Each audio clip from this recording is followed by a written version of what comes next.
Je n'étais pas invitée. Pas cette année. Pas l'année dernière. Pas depuis 10 ans. L'email est arrivé un mardi. L'objet était enjoué, désespérément chaleureux. Retraite familiale des Whitmore 2025 RSVP avant vendredi. Ce n'était pas pour moi. Je le savais avant même de cliquer. Mais j'ai cliqué quand même. Ils étaient tous là. Camille, bien sûr. Son mari. Leurs 2 enfants. Tante Janine de Savannah. Oncle Roger, avec ce ridicule chapeau de pêcheur qu'il porte sur chaque photo. Même Lily, la cousine qui m'avait volé ma robe de bal et avait juré, le regard droit, que ce n'était pas elle. Mais pas moi. Même pas une faute de frappe de mon prénom. Pas de Carla. Pas de Clara. Juste du vide, là où j'aurais dû être. Ce genre d'exclusion ne crie pas. Ça bourdonne discret, constant, comme un frigo qui ronronne en arrière-plan. Jusqu'au jour où le silence te rappelle qu'il est là. J'étais dans mon bureau à Santa Monica, entouré de verres, de délais serrés, de diplômes accrochés au mur. Une vue d'angle que j'avais durement gagnée.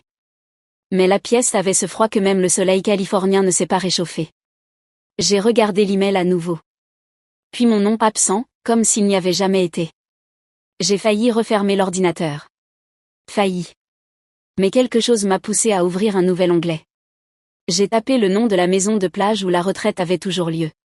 Une large maison blanchie à la chaux sur la côte de Géorgie. Balancelle sur le porche. Guirlande lumineuse. Le dernier endroit où j'ai vu mon père rire, avant que l'AVC ne rende ça difficile. Et elle était là. Une nouvelle annonce. Pas à louer. À vendre. Pas de message de groupe. Pas d'appel. Même pas un petit au cas où. J'ai lu chaque ligne. Prix baissé. Vendeur motivé. Acte en cours de révision.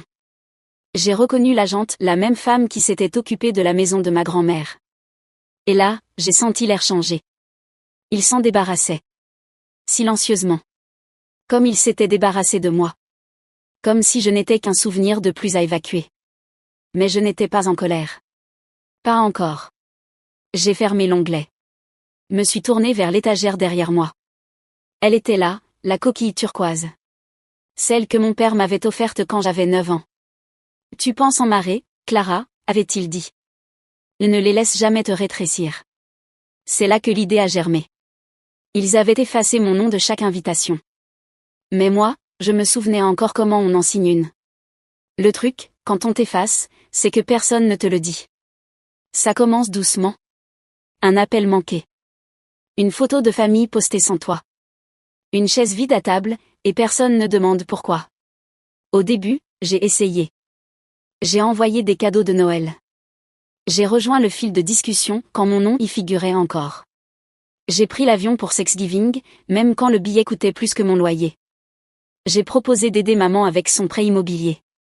Quand les garçons de Camille avaient besoin d'un nouvel appareil dentaire, je me suis portée volontaire. J'ai fait ce que font les petites dernières. Être présente. Me taire. Être utile. Mais utile, ça ne dure qu'un temps. Camille a toujours eu la vedette. Chaleureuse, photogénique, bruyante d'un charme qu'on lui pardonnait. Elle organisait des baby showers avec cocktails personnalisés. Créait des t-shirts assortis pour les réunions de famille. Une fois, elle m'a appelé depuis un magasin de loisirs créatifs pour me demander si je préférais turquoise ou corail pour les sets de table. J'ai dit, je crois que je ne viendrai pas cette année. Elle a répondu, ce n'est pas grave, Clara. On te gardera une assiette. Mais personne ne l'a fait. Après l'AVC de notre père, j'ai pris l'avion seul. Je suis restée à l'hôpital avec lui, pendant que Camille était trop débordée et que maman ne supportait pas de le voir ainsi. Je l'ai nourri. J'ai lu à voix haute son Steinbeck préféré. Quand il a pu parler à nouveau, sa voix s'est brisée. Et tu es venu. Cet hiver-là, j'ai demandé à maman comment était prévu l'héritage. Pas pour l'argent ou juste pour comprendre ce qui arriverait à la maison, au compte, à la fiducie dont il avait parlé. Elle m'a souri, crispée. Camille et moi, on s'en occupe. Ne t'inquiète pas avec ça. Je n'ai plus posé de questions. La dernière fois que j'ai essayé de visiter la maison de plage familiale, la clé de secours n'était plus sous le paillasson. Camille a dit qu'ils avaient changé les serrures après un cambriolage. Mais je n'en avais jamais entendu parler. J'ai commencé à rater les fêtes. J'ai envoyé des cartes sans jamais recevoir de réponse. J'ai arrêté de corriger ceux qui disaient sur Facebook que j'étais toujours occupée ou lointaine. Un jour, maman a publié une vieille photo de Camille et papa sur la plage, le coucher de soleil derrière eux. Je m'en souvenais. C'est moi qui l'avais prise. J'étais là, juste hors cadre. Elle m'avait découpé.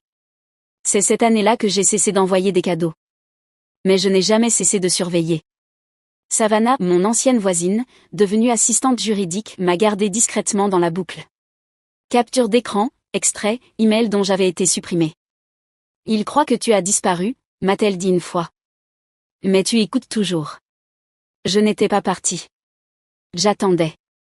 Et parfois, ceux qui vous oublient le plus vite sont ceux qui redoutent le plus ce qui se passe quand vous revenez. Je n'ai pas acheté la maison par vengeance. Je l'ai achetée parce que j'en avais fini avec le mensonge de mon absence accidentelle. L'annonce était en ligne depuis 13 jours. Discrète. Pas de message familial, pas de communiqué, juste un lien discret enfoui dans une newsletter immobilière que j'ai failli supprimer. La maison n'était même plus au nom des Whitmore. Elle avait été transférée à une société écran sûrement créée par Camille après la mort de papa. Une structure pour refaire propre. Je connaissais ce langage. Je travaille en stratégie d'entreprise. J'ai vu cette astuce 100 fois. Mais je n'étais pas furieuse. J'étais méthodique. J'ai imprimé les documents. Appelé une amie juriste spécialisée en immobilier. Programmé un appel avec Savannah le soir même. Elle a effectué une recherche de titre en moins de 10 minutes, et a trouvé quelque chose d'inattendu. Une clause dans la fiducie, directement liée à moi. La version originale du testament de papa contenait une clause de secours. Si la gestion de l'héritage tombait en défaillance, déclaration fiscale manquante, assurance expirée, non-divulgation. La bénéficiaire secondaire, moi, obtenait le droit de transférer le titre à son nom. Les taxes n'avaient pas été payées. L'assurance avait expiré. Ce n'était même pas de la négligence. C'était de la paresse. De l'arrogance. Camille et maman avaient sûrement supposé que la maison pouvait rester là, à moitié utilisée, à moitié revendiquée, jusqu'à ce qu'elle décide quoi en faire. Mais papa avait construit une sortie de secours, au cas où. La voix de Savannah était douce. Si tu la veux, Clara, elle est à toi. Pas besoin de se battre. Je n'ai pas répondu tout de suite. J'ai simplement regardé la coquille turquoise sur mon bureau, toujours intacte après toutes ces années. Je me souvenais de papa en train de l'essuyer du sable avant de me la tendre, comme un trésor. Tu penses en marée, pas en vague, avait-il dit. Tu reviens plus forte. Ce soir-là, j'ai ouvert une feuille de calcul. Mes finances. Stock options. Liquidité. Épargne discrétionnaire. Je n'étais pas riche, contrairement à ce que laissait croire le compte Instagram de Camille. Mais j'avais bâti quelque chose de solide. Discret. Indépendant. 2 jours plus tard, j'ai contacté l'agente immobilière. Elle n'a pas reconnu mon nom jusqu'à ce que je dise. Whitmore. Clara. Fille de Thomas. Elle a marqué un temps. Oh. Vous. L'autre. Oui. L'autre. J'ai signé les documents d'achat en vertu de la clause de secours. Pas de communiqué. Pas d'annonce. Puis j'ai ouvert le portail de réservation et réservé une chambre. La suite principale. 3 nuits. Arrivée, vendredi. Nom de l'invité, Mademoiselle C. Whitmore. Dans les préférences, j'ai écrit. Merci de mettre une bouteille de Perrier Jouet au frais. L'invité préfère les oreillers fermes, les draps en coton et une intimité totale. Quand la confirmation est arrivée, je n'ai pas souri. Je n'ai pas pleuré. Je suis juste restée immobile. Il m'avait effacé de l'invitation. Je venais de m'ajouter à l'acte de propriété. Je suis arrivée tôt. Pas pour les accueillir. Pas pour observer. Juste pour revoir la maison avant qu'ils ne la touchent. Elle paraissait plus petite que dans mes souvenirs. Ou peut-être que j'avais grandi.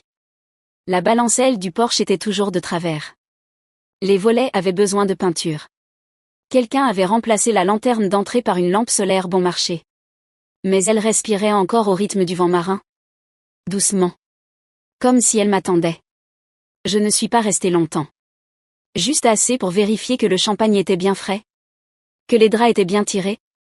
Et que mon nom était bien orthographié dans le registre des invités. Puis je suis partie. Je me suis garée à 2 rues, dans une berline de location. Et j'ai attendu. À 18h42, l'Audi blanche de Camille s'est garée dans l'allée. Son mari est descendu en premier, tripotant les valises. Les deux enfants ont surgi derrière, déjà en train de se chamailler. Camille est sortie la dernière, ses lunettes de soleil perchées haut comme une couronne. Ensuite vint maman, assise à l'arrière du SUV de l'oncle Roger. Elle portait son lin de villégiature du blanc sur blanc, des perles au cou, pas de maquillage, juste un baume à lèvres teinté. L'uniforme d'une femme du Sud qui s'apprête à nier avec élégance. Ils firent rouler leurs valises vers les marches de l'entrée, tout sourire et en mouvement. J'entendais des rires, des consignes floues. Camille ouvrait la marche vers la réception. Et puis tout s'arrêta. La réceptionniste, une jeune femme à la coupe garçonne et au sourire désolé, prononça les mots comme si elle annonçait la météo. « Je suis désolée, je n'ai aucun de vos noms dans le registre des réservations. Vous êtes avec le groupe de mademoiselle Clara Whitmore ?» Camille cligna des yeux. « Pardon, le groupe de qui ?»« Mademoiselle Clara Whitmore. Elle a toute la réservation. » Le nom tomba comme du verre sur du carrelage. Un silence suivit, pas celui qui attend qu'on parle, mais celui qui réorganise la pièce. Je sortis alors de la voiture non pour faire une entrée théâtrale, mais simplement parce que c'était le moment. Mes talons claquèrent contre le sol en carrelage tandis que j'entrais, calme et sûr de moi. Je ne regardais pas Camille. Je n'en avais pas besoin. « Je peux clarifier, dis-je à la réceptionniste. Je suis mademoiselle Whitmore. L'acte a été finalisé il y a 2 semaines. » Camille se retourna, le visage crispé. « Tu as acheté la maison ? » ?»« Oui. » La voix de maman était douce, perdue. « Mais pourquoi tu aurais fait ça ? » Je la regardais ni en colère, ni glaciale, juste détachée. « Parce que je n'ai jamais été invitée. Mais je n'ai jamais disparu. » Camille fit un pas en avant, les bras raides. « Tu trouves ça drôle ? Tu crois que détourner notre voyage en famille prouve quelque chose ? » ?»« Non, » répondis-je. « Ça règle quelque chose. » Je tendis ma pièce d'identité à la réceptionniste. Toute personne ne figurant pas sur ma liste d'invités doit être escortée poliment. Mais sans rudesse, ajoutai-je presque doucement. Ce sont ma famille. La réceptionniste hésita, puis acquiesça. Derrière moi, personne ne parla, ni Camille, ni maman, ni l'oncle Roger. Le silence s'en chargeait à ma place. Qu'ils se l'expliquent entre eux. Qu'ils prononcent enfin mon nom. Ils quittèrent la réception sans un mot. Pas de cris, pas de départ en furie. Juste des épaules raides et un silence qui les suivait comme une traînée de fumée. Je ne les suivis pas. Je n'en avais pas besoin. Ils savaient désormais. C'était suffisant. Ou du moins, je le croyais. Le lendemain matin, une camionnette de presse arriva. Je la vis depuis la fenêtre blanche avec des lettres bleues, garée juste derrière la haie. Un homme en chemise boutonnée et avec trop de gel se tenait dehors, micro en main.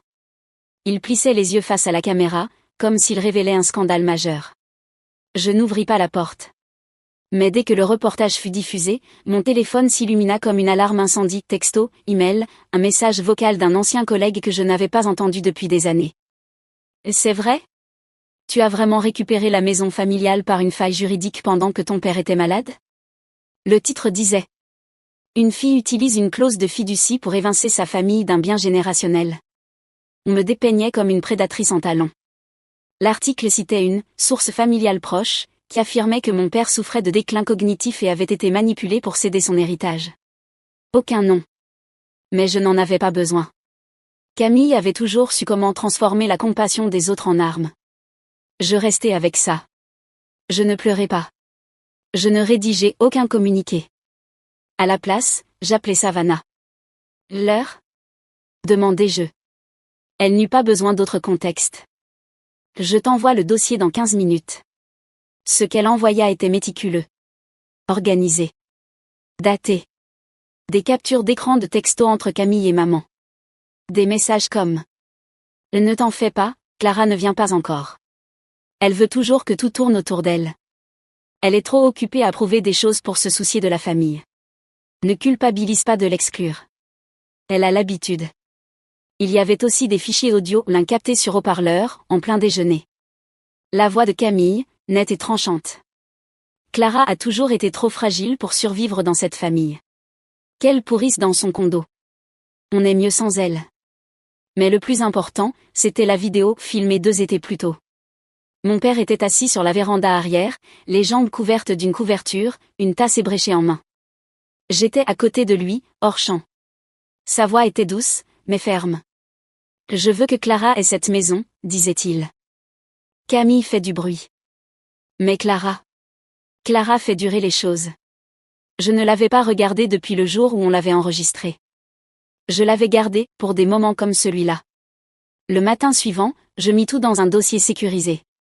J'envoyais le lien à un seul journaliste en qui j'avais confiance, quelqu'un qui, des années plus tôt, avait écrit un article sur les abus envers les personnes âgées et les conflits d'héritage. Aucune légende. Aucun commentaire. Juste un message. Voici toute l'histoire. À vous de décider ce qui compte. Ce ne fut pas viral. Ce n'était pas nécessaire. L'après-midi même, le titre original fut retiré. La chaîne publia une discrète rectification. Ma boîte de réception se calma. Les messages cessèrent. Ce soir-là, Savannah m'écrivit 2 mots. Ils se taisent. Puis un 3e. Prête ? Je regardais l'océan par la fenêtre noire et infinie sous la lumière de la lune. Oui. Le tribunal sentait la poussière et le désinfectant. J'arrivais en avance. Pas d'escorte. Pas d'avocat en costume hors de prix. Juste moi. Une robe bleu marine que ma grand-mère appelait jadis bleu volontaire, et un dossier bien serré contre moi.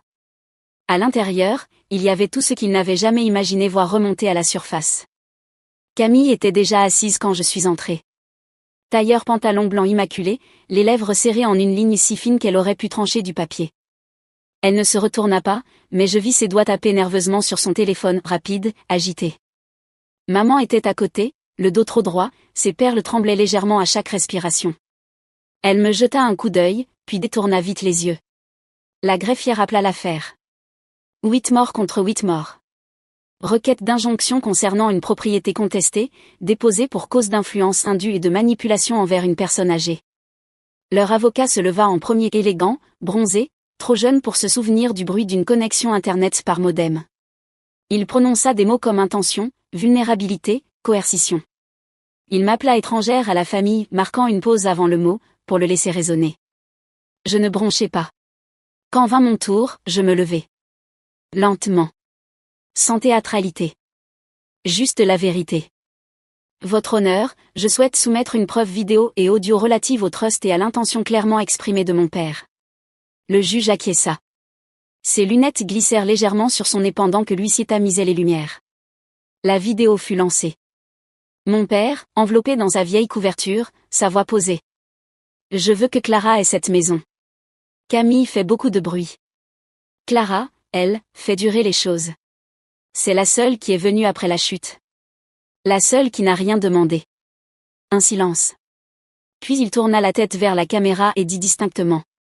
Ce n'est pas une question de justice. C'est une question de mémoire. J'observais la salle. Maman clignait des yeux trop vite. La mâchoire de Camille tressaillit. Puis vint l'enregistrement audio, l'appel. Sa voix. Quelle pourrisse dans son condo. Elle n'a jamais fait partie de cette famille. On aurait dû pouvoir la contrôler. Un silence suivi non pas de stupeur, mais de résignation. Le juge se pencha en arrière, tapota son stylo une fois, puis 2. Ce tribunal ne voit aucune raison de donner suite à la requête. Les preuves confirment la lucidité et l'intention directe du défunt. Le langage employé par les plaignantes évoque l'exclusion, non un malentendu. Il retira ses lunettes. Ce tribunal ne guérit pas les blessures émotionnelles. Il applique la loi. Et dans ce cas, la loi est claire. Le marteau s'abattit. Requête rejetée. Camille se leva, les poings serrés mais sans bouger. Maman resta assise, les yeux brillants, mais secs. Je pris mon dossier et quittai la salle sans me retourner. Sur les marches du palais, les journalistes attendaient. Un micro se tendit, une demi-question suspendue dans l'air. Avez-vous quelque chose à dire à votre famille ? Je marquai une pause juste assez longue. Puis. Non. Je l'ai déjà dit. J'ai juste utilisé des mots plus calmes. Et j'ai continué à marcher. La maison était silencieuse à mon retour. Aucune valise sur le perron. Aucune voix résonnant dans les couloirs. Juste le souffle de l'océan et le léger cliquetis du vent dans les volets. À l'intérieur, tout semblait pareil mais plus léger. Comme si quelque chose s'était échappé des pièces. Le bruit, peut-être. Ou le déni. Je ne touchais rien d'abord. Je marchais lentement. Effleurer le bois de la rampe. Lisser le coin du tapis dans le couloir. Laisser le silence me dire ce qui restait, et ce qui était parti. Dans le bureau, autrefois celui de mon père, puis celui de ma grand-mère, j'ouvris le tiroir du bas du vieux bureau. Celui qu'il n'avait jamais vidé. À l'intérieur, il y avait le carillon avant que nous avions fabriqué ensemble. Des coquillages suspendus à du fil de pêche, du fil bleu, des nœuds défaits. Mon écriture d'enfant de 9 ans encore visible sur l'un des plus gros coquillages. Burk. Je m'assis par terre, les jambes croisées comme une enfant, et je commençai à démêler. Je ne l'ai pas réparé pour qu'il soit joli. Je l'ai réparé parce que certaines choses n'ont pas besoin d'être parfaites pour avoir de l'importance. Quand Savannah arriva, elle apporta du vin et du papier essuie-tout. Tu ne croyais quand même pas que j'allais te laisser savourer ta victoire sans laver les fenêtres, hein? Elle sourit. On travailla en silence, deux femmes qui frottaient plus que de la poussière. On effaçait des années de mise à l'écart, de notes de bas de page dans l'histoire de quelqu'un d'autre. Au coucher du soleil, j'accrochai le carillon à la fenêtre de la cuisine. Il attrapa la brise comme s'il se souvenait comment danser. Plus tard, assise sur le porche, Savannah demanda. Et maintenant? Je regardai l'horizon. Ils ont dit que j'étais partie. Que je m'étais éloignée. Mais je n'ai jamais bougé. Je fis une pause. Ils ont juste choisi de ne pas me voir. On n'a pas porté de toast. On n'a pas célébré. On est resté là, deux verres à la main, à regarder la mer respirer. Quand j'ai éteint les lumières ce soir-là, je l'ai fait pièce par pièce. De l'intérieur. Si cette histoire a éveillé en vous quelque chose de silencieux, quelque chose dont vous ne parlez plus depuis des années, vous n'êtes pas seul. Nous sommes plus nombreux que vous ne le croyez. Des gens qui ne sont jamais partis. On ne nous a juste jamais rappelés. Si vous avez déjà été effacé de votre propre histoire, laissez un commentaire ou juste un mot pour que le silence ne gagne pas cette fois. On les lit tous.